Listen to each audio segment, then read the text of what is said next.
حدیث پاک سنیں گے آپ کی طبیعت بڑی ٹھنڈی ہوگی۔ میرے نبی پاک صلی اللہ تعالیٰ علیہ وسلم ارشاد فرماتے ہیں کہ جو بندہ سوال سے بچنا چاہے گا، ارادہ کرے گا اللہ میں نے کسی سے نہیں مانگنا، فرمایا جو سوال سے بچنا چاہے گا رب اسے سوال سے بچا لے گا۔ اور جو لوگوں سے بے نیاز ہونا چاہے گا، کہے گا یا اللہ مجھے دنیا داروں کا محتاج نہ بناؤ، اپنی بارگاہ سے عطا فرما۔ جو لوگوں سے بے نیاز ہونا چاہے گا اللہ لوگوں سے بے نیاز کر دے گا۔ اور فرمایا جو صبر کا ارادہ کرے گا اللہ اسے صبر کی توفیق بھی عطا فرما دے گا۔ ارادہ تو کرے، پروگرام تو بنائے، توفیق تو اللہ دے گا۔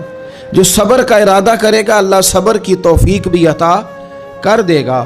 اور حضور صلی اللہ تعالیٰ علیہ وسلم فرمانے لگے یاد رکھو کسی بندے کو جو بہترین تحفہ دیا گیا ہے نا، اگر کسی کو کوئی بہترین عطیہ ملا ہے تو پھر اللہ تعالیٰ نے اسے صبر عطا فرمایا ہے۔